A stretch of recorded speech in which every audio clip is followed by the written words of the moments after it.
Benvidos a Filopodcast, un podcast no que abordamos as preguntas teóricas de Abau de Historia da Filosofía. Neste caso, ímonos a chegar á pregunta Kant, Ilustración, os límites do coñecemento. É dicir, nesta pregunta imos explicar quen foi o pensador ilustrado Kant e as súas teorías máis importantes en relación ás citas propostas e concluirei remarcando a súa relevancia na historia da filosofía, sobre todo en relación á ilustración e á súa teoría do coñecemento. Kant sitúase no contexto da Ilustración. A Ilustración é o período histórico que se atopa no final da Idade Moderna e que se abre ca Revolución Inglesa de 1689 e se pecha ca Revolución Francesa de 1789. Son basicamente estes 100 anos vinculados en xeral co século XVIII. Quere isto decir que, aínda que Inglaterra é o berce das ideas ilustradas, vai ser sobre todo en Francia, vinculado, como sabedes, ao contexto da Revolución Francesa, onde se levará á práctica de forma máis completa os idearios da Ilustración, contando tamén Alemania con importantes contribucións como as do propio Kant, que por algo consideramos como autor máis relevante da propia Ilustración, e que, como dicimos, quen é considerado como un dos grandes filósofos da cultura occidental e, dende logo, máis destacado deste contexto moderno e ilustrado, en tanto que defensor do pensamento autónomo e crítico, así como do progreso e da importancia da educación e das liberdades políticas que, como vemos ou veremos, son os ideais fundamentais do proxecto ilustrado. Neste sentido, Immanuel Kant nace en 1724 e morre en 1804 e é un filósofo moderno ilustrado nado en Königsberg, antiga Prusia, actual Rusia, hoxe en día se chama Kaliningrado, no contexto dunha familia pietista. Cabe decir que o pietismo é unha rama do protestantismo alemá e que despois veremos a influencia que ten na súa propia concepción. A súa vida ten como punto de inflexión a súa obra Crítica da razón pura de 1781, a cal se trata da súa achega máis importante á teoría do coñecemento e lle abre as portas da universidade como titular da Cátedra de Metafísica e Lógica en Königsberg. A primeira etapa do seu pensamento, previa a publicar esta obra, denomínase período precrítico, en el é cando estuda teoloxía, física newtoniana e filosofía racionalista. Mais tamén se trata do período no que lee a Hume e di que este autor empirista o fai espertar do soño dogmático do racionalismo e o impulsa a crear a súa propia síntese. Nesta etapa tamén lee a Rousseau, que esperta nel un especial interese pola fundamentación da moral, e deste período cabe destacar sobre todo a súa obra ou escrito Disertación acerca da forma e os principios do mundo sensible e do mundo inteligible, que xa conterá elementos importantes das súas obras posteriores. Esa diferencia que máis adiante falaremos entre o fenoménico e o nouménico, digamos que xa ten un certo toque en esta obra, como despois comentaremos. A segunda etapa do seu pensamento, e a máis importante, polo tanto, é o período crítico, que comeza coa publicación da Crítica da razón pura en 1781 e todas as súas demais obras posteriores. As máis importantes para coñecer a súa visión da Ilustración e sobre o coñecemento son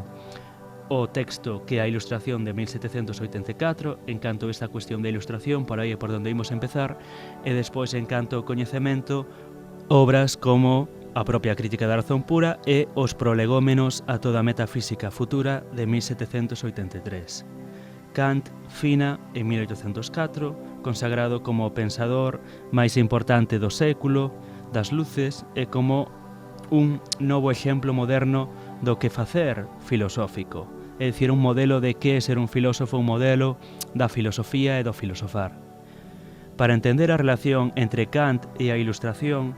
debemos sinalar primeiro que a súa religión, como decía antes, non é unha cuestión banal. O pietismo é unha forma de protestantismo, o cal foi un movimento interno dentro do cristianismo que demandaba unha conexión directa ou máis directa con Deus e sen intermediarios, fomentando a lectura directa da Biblia e a reflexión persoal sobre a mesma, o que supuxo un impulso da alfabetización en Europa nos séculos XVI e XVII, algo que non se podería dar sin o invento da imprenta a finais do século XV,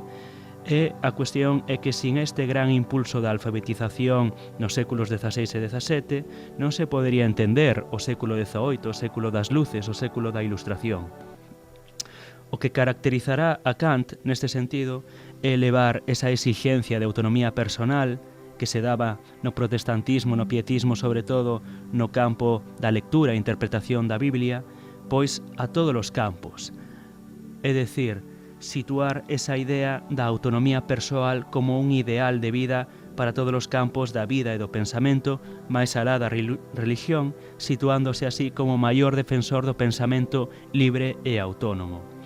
No seu texto Que a Ilustración, atopamos precisamente dúas das citas polas que se nos pregunta nesta pregunta teórica. A primeira é a propia definición da ilustración que dá Kant, na cal sinala que, abro cita, a ilustración é a saída do home da súa minoría de idade da cal el mesmo é culpable. Pecho cita. Esta minoría de idade significa a incapacidade para servirse do propio entendemento sin verse guiado por outros, como lle ocorre aos nenos pequenos, por eso fala de minoría de idade. E a cuestión é que para Kant a maioría de persoas na súa época aínda actuaban como menores de idade, e facíano cando realmente xa estaban maduros, por decirlo así, a nivel natural, para poder valerse do seu propio entendemento. Por eso Kant vai a definir este estado de minoría de idade como un estado culpable,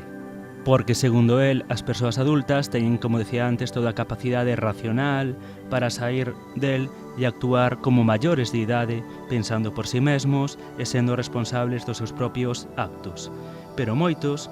persoas non o fan, e non o fan por dous motivos que el sinala. Por un lado, a vagancia, a preguiza, que é máis fácil que outros pensen por un mesmo que pensar por ti mesmo, porque cando te deixas levar por outros, pois son os outros os que teñen as responsabilidades. É dicir, esta vagancia ten que ver con vivir, como decimos, como un eterno menor de idade que é un irresponsable, non é responsable do que pase. O responsable será pois a persoas en base a que el seguía. E por outro lado, o outro argumento, o outro motivo é o do medo. O medo, pois, para moitos, se nunca usaron a súa razón, empezar a usala, pois lle dá medo a equivocarse e, sobre todo, tamén medo ás consecuencias de rebelarse contra estas persoas ás que lle facían caso, contra os seus mestres, os curas, os pais, os generais e demais figuras de autoridade. E aquí, como decimos, é onde entra en xogo a segunda cita de Kant, cando el di, abro cita, sapere aude, ten o valor de servirte do teu propio entendemento. Pecho cita. O cal consiste, como decimos, no lema da ilustración, e un dos lemas universais da filosofía, a incitación a valerse por un mesmo no campo da vida e no campo do pensamento. Esta visión do ser humano como un ser racional, dotado de capacidade para reflexionar por si mesmo, tanto no campo do pensamento como no campo da acción ou da vida, será o que leve a distinguir na súa teoría dous usos para a razón. A razón teórica, que é cando empregamos a razón para coñecer, reflexionar e pensar, e por outra banda, a razón práctica, que é cando empregamos a razón, a cal é única, pero ten dous usos, para actuar e dirixir a nosa propia vida. Nesta pregunta, ímonos centrar, como decía antes, nas reflexións de Kant en canto ao uso teórico da razón, que é o que se ve sobre todo reflexado nas súas obras Crítica da razón pura e Prolegómenos para unha metafísica futura.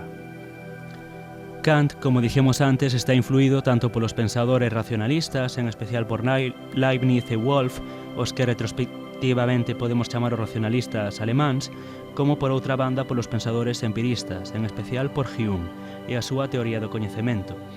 que no caso de Kant é o idealismo transcendental, se pode entender como unha síntese e un intento de superación de ambos correntes, do racionalismo e do empirismo. En resumo, como veremos, para Kant, tanto a razón e as facultades do coñecemento como a experiencia, as impresións sensibles, terán un papel importante no coñecemento e este non se poderá entender sin ambas, sin as dúas. De aí a súa cita, ahora cita, pensamentos sen contidos son baldeiros, intuicións sen conceptos son cegas, pecho cita. Aquel implica que o coñecemento non pode ser nin pura experiencia, os datos sensibles sin conceptualizar non son coñecemento, pero tampouco pura razón. Os conceptos sin contido empírico están baleiros. Como exemplo disto, se vexe un animal correndo polo bosque que non coñezo previamente, dificilmente podo dicir que coñecín un novo animal. E se alguén me explica que era unha xineta e me dá unha definición como de mamífero carnívoro de corpo longo e patas curtas que habita regións tropicais no noroeste de África, pois isto xa é outra cousa. E da mesma forma, se leo nun libro ou na Wikipedia o concepto, pero non vexo unha, tampouco pode dicir que o coñeza verdadeiramente. Só cando se dá tanto o coñecemento do concepto como as experiencias que validan este concepto, se pode dicir que hai coñecemento. Esta é a clave da teoría do coñecemento kantiá, a cal trata, como decimos, tanto de apartarse do dogmatismo racionalista, o cal para el construe castelos no aire de verdades absolutas sobre os conceptos que non se sosteñen, pero tampouco quere caer, como decíamos antes, no escepticismo empirista, que ao quedarse só coa experiencia, a cal é mudable e cambiante, nos leve á imposibilidade do coñecemento. El non quere caer aí. Para superar ambas teorías, o primeiro que fai é rexeitar a distinción que ambas facían entre as cuestións de razón, como as verdades matemáticas, como que 2 máis 2 son igual a 4, e as cuestións de feito, como que tempo fai hoxe en Murcia. A través da súa teoría dos xuizos, a que implica unha dobre división, por un lado, entre os xuizos analíticos e sintéticos, e por outro lado, entre os xuizos a priori e posteriori. Por unha parte, un xuizo analítico é aquel no que a afirmación ou negación na que o predicado xa está contido no suxeito, como é o caso de un triángulo ten 3 lados, mentras que un xuizo sintético é aquel no que o predicado achega información nova que non está presente no suxeito, como por exemplo en a cicuta é unha planta velenosa. Por outra parte, un xuizo a priori é aquel independente da experiencia, como o todo é maior que as partes, e un xuizo a posteriori é aquel que depende da experiencia, como os cisnes son blancos. Segundo Kant, os xuizos analíticos a priori coinciden coas cuestións de razón, e os xuizos sintéticos a posteriori co que se chamaba como cuestións de feito. Pero hai un tipo especial de xuizos que non estaban contemplados nin polos racionalistas nin polos empiristas, que son os xuizos sintéticos a priori. Afirmacións que achegan novo coñecemento, pero que non dependen da experiencia. Como exemplo deste tipo de xuizo, Kant menciona, abro cita, todo o que sucede ten unha causa, pecho cita, e segundo el, neste caso, o predicado que fala da causalidade non está contido no suxeito. É dicir, que o feito de que tras un feito teña que vir outro non é algo que estea na experiencia, é algo que basicamente podemos saber de forma a priori, pero que sí que nos aporta un novo coñecemento. Segundo el, como decimos, por iso se trata dun xuizo sintético que amplía o que sabemos sobre as cousas que suceden, mais por outra parte sinala que para saber que este enunciado é verdadeiro, como digo, non hai que recurrir á experiencia, polo que se trata dun enunciado a priori. E para Kant, os xuizos sintéticos a priori van ser os que permitan eludir a crítica de Hume, a ciencia e establecer os principios fundamentais dunha disciplina científica e vanse asentar nas formas a priori das nosas facultades de coñecemento, motivo polo cal agora nos imos adentrar, polo tanto, no seu estudo, no estudo das facultades do coñecemento, donde el vai a distinguir 3 facultades que son a sensibilidade, o entendemento e a razón. A primeira facultade de coñecemento coa que comeza todo o proceso é a sensibilidade. Para Kant, o contido desta facultade son as impresións sensibles que captamos a través dos sentidos. Estas intuicións puras, a nosa sensibilidade dalles formas a través dos seus elementos a priori, os cales son o espazo e o tempo. E prodúcese así o que chamamos experiencia como produto resultado desta formalización desta materia. Isto é o que chamamos experiencia, a cal sempre é, polo tanto, espazo temporalizada. A revolución de Kant, polo tanto, é situar o espazo e o tempo non como propiedades ou partes do mundo externo, sino como partes do que pon o suxeito, como algo fixo e previo á experiencia, polo tanto a priori, que se asenta, como decimos, na nosa propia facultade do coñecemento da sensibilidade. É precisamente o feito de que ciencias como as matemáticas se asenten no espazo, por exemplo, as figuras geométricas, e no tempo, por exemplo, os números 1, 2, 3, as cales son, como decimos, as formas a priori da sensibilidade. Este é o motivo polo que podemos asegurar que o coñecemento matemático é universal e verdadeiramente científico. Si é posible, polo tanto, as matemáticas si son posibles como ciencia. A segunda facultade do coñecemento é o entendemento. Para Kant é o encargado de producir conceptos ao tomar como contido a experiencia producida pola sensibilidade, este produto resultante da primeira facultade de coñecemento, e aplicarlle a este novo contido do entendemento, de novo, pois os elementos a priori desta nova facultade, que no caso do entendemento son as chamadas categorías kantianas, tamén denominados conceptos puros do entendemento, como son a substancialidade ou a causalidade, entre outros. Así, o que fai que diferentes experiencias como unha cor vermella, un sabor doce ou unha textura triscante lle demos o nome de mazá e a entendamos como un ente autónomo e unificado, como algún tipo de sustancia, non está tanto, segundo Kant, no mundo externo como na natureza da nosa propia mente. As categorías son, polo tanto, de novo elementos aportados polo suxeito para darlle sentido ao que percibimos, para ordenar estes datos que poderían parecer caóticos, e o que lle dá orde, pois non está a orde na propia realidade externa, senón na nosa mente. A existencia das categorías é o que permite, no caso de Kant, explicar por que a física é unha ciencia, xa que todas as súas leis, as leis científicas, se basean no principio de causalidade, no principio de causa-efecto. Cando os científicos elaboran unha lei física, están tratando de explicar os motivos que causan un fenómeno. Mais a idea de causalidade, de acordo con Kant, non procede da experiencia, senón que é un elemento a priori do noso entendemento. De novo, como fundamento último da física é a categoría a priori de causa-efecto, podemos afirmar que as leis da física son universais e necesarias, e polo mesmo a propia física é auténticamente científica, ou dito de outra forma, a física sí que pode ser posible como ciencia, cuestión que afirmaba Descartes e que negaba o empirismo. Nega o empirismo, eso, entendido como un coñecemento universal e necesario. Recordade que, según Hume, a ciencia pode ser unha crenza útil, pero se basea na costume e só nos pode dar verdades limitadas ou probabilísticas. En cambio, Kant, ao asentar o principio de causalidade na nosa mente, está de novo elevando a categoría de universal e necesario estas leis propias da física, estas leis científicas. A terceira facultade de coñecemento que estuda Kant é a razón. Según Kant, esta facultade trata de englobar todos os conceptos proporcionados, como decimos antes, polo entendemento, en tres ideas, que serían as formas a priori da razón e que se tratan da alma, o eu, o mundo, a realidade externa e Deus, o Creador. Temos, polo tanto, según Kant, esta tendencia natural a englobar todos os fenómenos físicos e naturais no concepto de mundo, todos os fenómenos internos na idea de alma, e pensar que ambos, tanto o mundo como a alma, pois son produtos dun creador universal o que denominamos Deus. Estas tres ideas fan referencia, como se pode ver,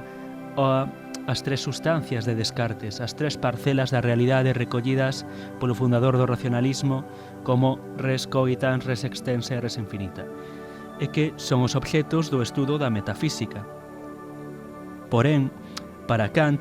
a metafísica, a diferencia da física ou das matemáticas, non pode ser considerada como unha ciencia, xa que non podemos ter experiencia de ningún dos seus tres obxetos. É dicir, fronte ao que acontecía nas outras facultades, realmente aquí só temos a forma, só temos estas ideas reguladoras ou regulativas da razón,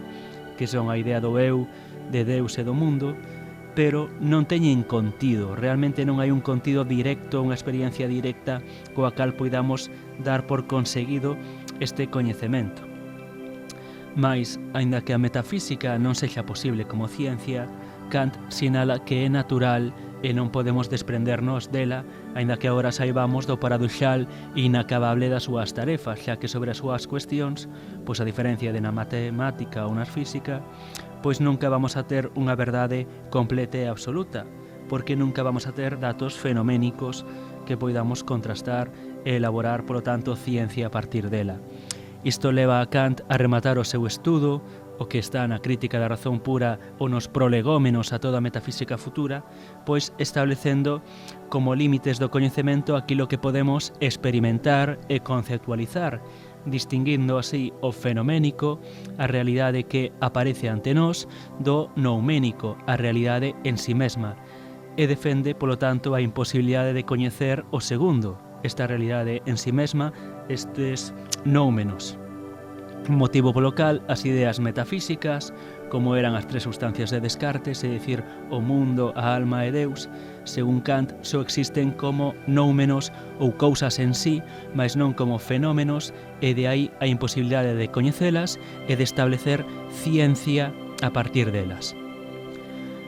Ademais, Kant mostrou na súa epistemoloxía que o suxeito ten un papel moi relevante no coñecemento. A realidade ofrécenos o contido do que coñecemos, mas somos nós quen aportamos o espazo, o tempo e as categorías, que inclúen, como decíamos antes, a de sustancia ou a da causalidade.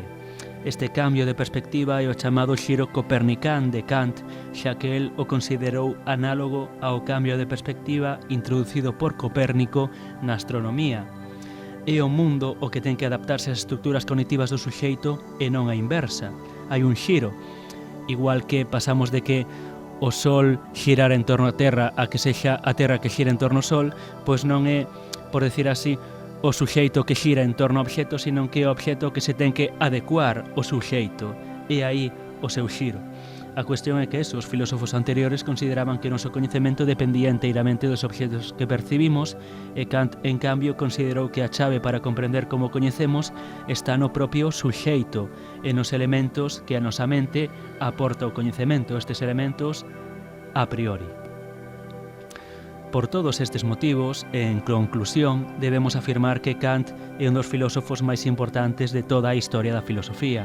A súa visión do coñecemento que conxuga a razón coa experiencia, o concepto coa vivencia, segue influindo as teorías actuais. Ademais, coa súa defensa do pensamento autónomo e da ilustración, tamén se consagrou como un exemplo de en que consiste ser un filósofo, o filosofar, e tamén da visión moderna da luz da razón como faro que nos debe guiar na nosa vida.